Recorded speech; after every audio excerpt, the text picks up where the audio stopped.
Olá pessoal, hoje vamos ter uma aula sobre Yom Kippur, o dia do perdão.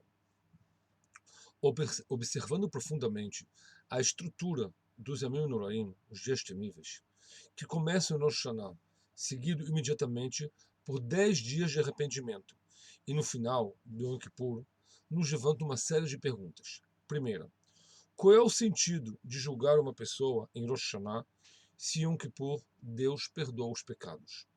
A ordem deveria ser contrária. Primeiramente, Yom Kippur, para perdoar as transgressões que a pessoa abandonou-as completamente, e sobre as transgressões que a pessoa não abandonou, será julgada em Rosh Hashanah. Segunda pergunta. No Talmud, Rosh Hashanah, página 16b, consta o seguinte. Disse Rabbi Yochanan que 3 livros são abertos em Rosh Hashanah: o livro dos perversos, o livro dos justos e o livro dos intermediários. Os justos são inscritos e carimbados imediatamente para a vida. Os perversos são carimbados imediatamente para a morte.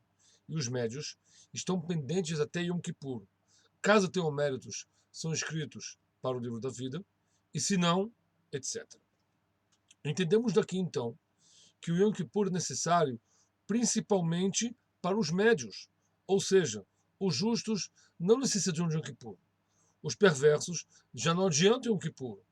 Isso é muito integrante.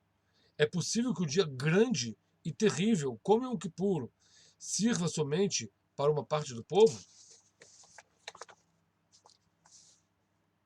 Terceira pergunta. O Rambam escreve, em Mishneh Torah, em Ilchot Shuvah, capítulo 3, Mishnah Alachá 1, que se o balanço de uma pessoa seja 50% de mitzvot e 50% de pecado, é considerado médio. Caso o balanço seja inclinado para o lado das mitzvot, é considerado justo. E caso o balanço seja inclinado para o lado das transgressões, é considerado perverso. Portanto, parece simplesmente que os médios têm a obrigação de cumprir somente uma mitzvah para serem carimbados no livro da vida, pois, segundo o descrito antes, desse modo, o balanço será inclinado para o lado das mitzvot e, portanto, será como os outros justos. Porém, o Rambam conclui, de outro modo, que o médio não depende de fazer uma mitzvah para ser considerado como justo, mas necessita de fazer o teshuvah para ser considerado como justo. A questão é, se em Rosh Hashanah a maioria das mitzvot qualifica a pessoa como justa, por que em Yom Kippur somente a mitzvah de teshuvah qualifica a pessoa como justo, e não qualquer outra mitzvah que inclina a balança?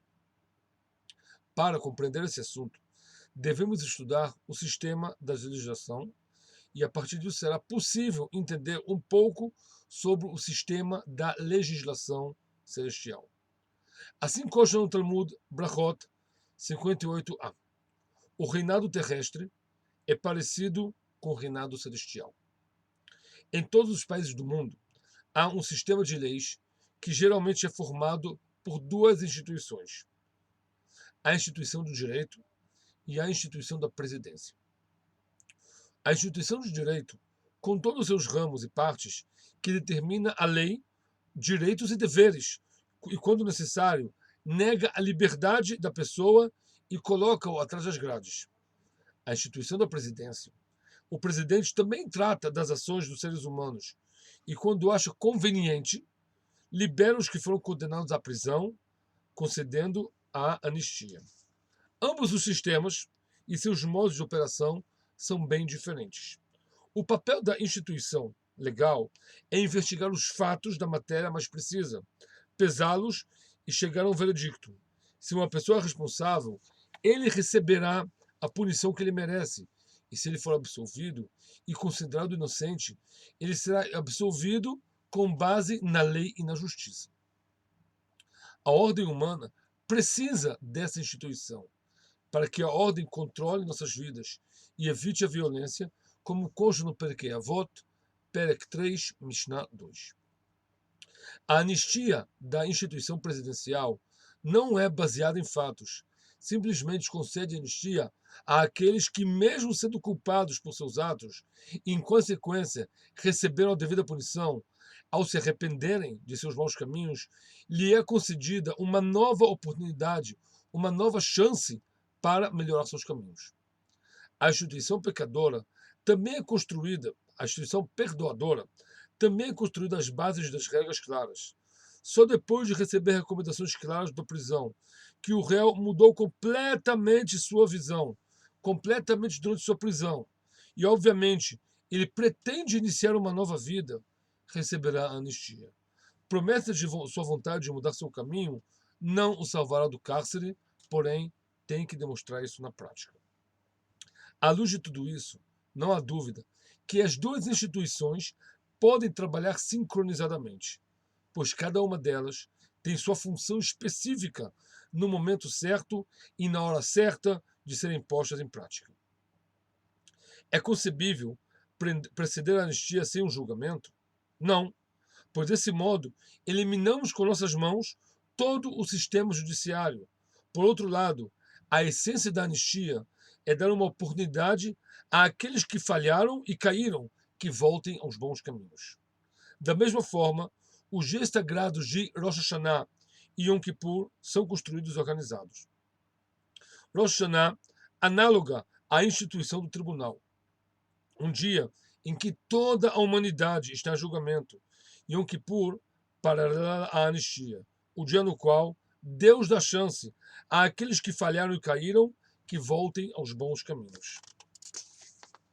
Em Rosh Hashanah, Deus examina as ações de cada pessoa com a máxima precisão, com base na lei e na justiça, e determina o julgamento correto para ele ou ela. Além disso, não há base para discutir um perdão sem julgamento prévio. O povo de Israel necessita de Yom Kippur. Mesmo justos,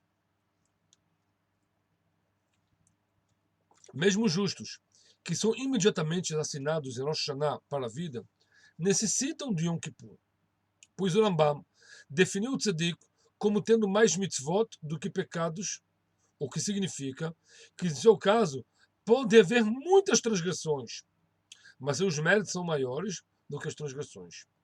Isso é parecido com uma pessoa conhecida em sua cidade como rica, mas sua conta bancária está endividada em dado momento. As transgressões reduzem sua imagem espiritual e enfraquecem a presença divina em sua personalidade. As transgressões constroem uma espécie de separação, uma muralha entre a pessoa e Deus, como consta no Passuco, porque os seus pecados estão diferenciando entre você e o Senhor, teu Deus. Essa situação requer um reparo. Esse é o trabalho dos justos, nos 10 dias de Teshuvah, entre Rosh Hashanah e Yom Kippur.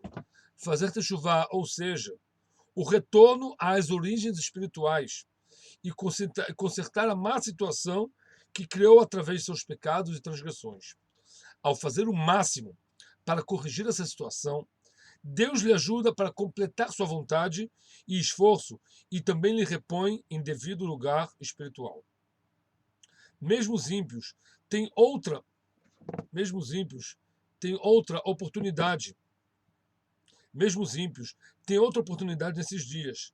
Na reza de Avinu Malkeinu, recitamos: Avinu Malkeinu, rasgue nosso mau decreto. Ou seja, mesmo depois que a sentença foi escrita, existe a possibilidade de anulá-la. A missão do ímpio nesses dias é de chegar à recomendação de Avinu Malkeinu, e caso ele realmente chegue a esse ponto, convencendo a Deus de sua real vontade de melhorar seus caminhos, ele também será perdoado. Nesses dias, sendo que Deus lhe concederá uma nova chance de provar sua verdadeira intenção. O 10º dia de Tishrei foi marcado por Yom Kippur. Ao longo do ano, o Satanás, o Yetzer Hara, tem permissão para acusar contra o povo de Israel sobre seus pecados. Somente um dia do ano, em Yom Kippur, está proibido de exercer sua profissão. Nesse dia sagrado, ele sai em busca das iniquidades do povo de Israel e não as encontra. Ele volta a aparecer diante de Akadosh Baruch Hu e diz: Senhor dos mundos, há um povo na terra que é como os anjos guardas do céu. Assim como os anjos são os livres dos pecados, Seus filhos também, no dia de Yom Kippur, são puros e estão refinados e livres dos pecados. Deus ouve a palavra de defesa de seus filhos e imediatamente expia todo o povo, do grande ao pequeno, como está escrito em Vaikra, capítulo 16, versículo 33. Ve'al kol ha'am akahal echaper. E ele espiará por todo o povo da congregação. Yom Kippur expia as transgressões entre o homem e Deus, como está escrito, que bayom hazeh yechaper aleichem letaher etchem mikol chatotechem. Pois esse dia se fará expiação sobre vocês para te purificar de todos os pecados. Esse dia sagrado salva a existência do mundo. Se não fosse por esse dia, o mundo não poderia existir e não haveria perdão. Mas há ofensas pelas quais Yom Kippur não expia. Por exemplo, aquele que diz, pecarei e serei perdoado em Yom Kippur, ele está errado. Yom Kippur não expia suas iniquidades. Se ele pensa que pode fazer o que quer e que será expiado de qualquer modo. Mesmo que aquele que diz, eu pecarei e voltarei em Teshuvá, esse dia não expia seus pecados. Se ele acredita que o fato de se arrepender lhe permite pecar indefinidamente, ele está errado. O arrependimento é a graça e oportunidade de Deus para nós, mas não tem um propósito de dar a legitimidade ao pecado. Também, para as transgressões entre o homem e seu amigo, Yom Kippur não perdoa até que seja perdoado por seu amigo. Yom Kippur é o grande dia do povo de Israel e da humanidade. Nesse dia, o relacionamento maravilhoso entre Deus e a pessoa atinge seu clímax. O perdão e a expiação que constituem o eixo central do dia são o fundamento da revelação, da reaproximação entre Deus e suas criaturas. No Yom Kippur, o Satã, o Yetzer Hará, não tem permissão para acusar, e quando nenhum poder estranho é empurrado entre os amantes, Deus e o povo de Israel, eles podem estar juntos, grudados, sem nenhuma interrupção. Em Yom Kippur, todas as divisórias que separam a pessoa de Deus são removidas. Nesse estado de suprema aderência, todos os pecados, iniquidades e defeitos desaparecem espontaneamente. O poder da pureza do Criador irradia pureza para todos que se apegam a Ele. Do lado da amargura e da tristeza, que expressam remorso pelo passado, e ao lado da vergonha pelos erros, o elemento da alegria também não faltou no Yom Kippur. Livrar-se da pecaminosidade inunda o homem de alegria. O que poderia ser mais triste do que ser levado por um redemoinho de luxúrias, paixões e transgressões? E aí, vive um dia só por ano, que dá a todos nós um cinto de salva-vidas, com o qual ele sai das profundezas do seu pecado. Existe alegria maior do que essa? Os sábios deixaram bem claro que não apenas o povo de Israel está feliz nesse dia, mas Deus está feliz e muito mais junto com eles. Essa alegria só pode ser encontrada na relação entre amantes de coração e alma. Se em certas circunstâncias uma montanha se elevar entre eles, e se eles se separarem, quando conseguem fazer a ponte entre eles e voltar novamente, a alegria e o amor sobem e crescem sem fronteiras. No Yom Kippur, o Kodesh Kodashim, o santuário dos santuários, está aberto ao povo. Se o povo teve mérito e está bem perante a Deus, os anjos que estão acima da arca sagrada, os querubim, estão abraçados uns aos outros. É sabido que os querubim têm uma imagem de homem e o outro imagem de mulher, sem roupas. Parece que estão amados e grudados junto uns com os outros. É a maior demonstração de amor que tem. E aí, está escrito na Gemara, Re'u ribatchem benechem leben avinu shebashamayim. Vejam o aprecio e o amor entre vocês e Deus. Quando dizemos em público nossa confissão, adicionamos uma introdução significativa. Pedimos a Deus, nosso Deus, e o Deus de nossos pais, nos perdoe e nos expie. E aqui são detalhados uma série de razões pelas quais pedimos o perdão de Deus e a expiação. Nós somos seus servos e você é nosso Senhor. Anu avadecha ve'ata Adonai. Achamos uma longa série de imagens, todas as quais pintam um quadro de relacionamento maravilhoso que foi estabelecido entre o Criador e nós, e por causa do qual temos direito ao perdão. Continuamos com a canção de glória. Somos teu rebanho e tu és nosso pastor. Somos tua herança e tu és nosso destino. Somos teu rebanho e tu és nosso pastor. Somos tua vinha e tu és nossa uva. Nós somos tua ação e tu és nosso criador. Nós somos tua mulher e você é nosso tio. É impossível ignorar a grande verdade entre nós e o Senhor do mundo. Lações especiais de afeto foram estabelecidas e, em virtude deles, pedimos desculpas pelo nosso fracasso. Somos parte de todo o povo de Israel. Yom Kippur revela nossa conexão com o Criador e, portanto, não perdemos a esperança. Que todos nós possamos, através de nossos atos, demonstrar ao Todo-Poderoso nossa verdadeira vontade de fazer tshuva. Mesmo que temos muitos obstáculos no meio do caminho. De qualquer modo, ao ver nossa verdadeira e sincera vontade, Deus concederá todas as ferramentas necessárias para que possamos pôr a nossa vontade na prática.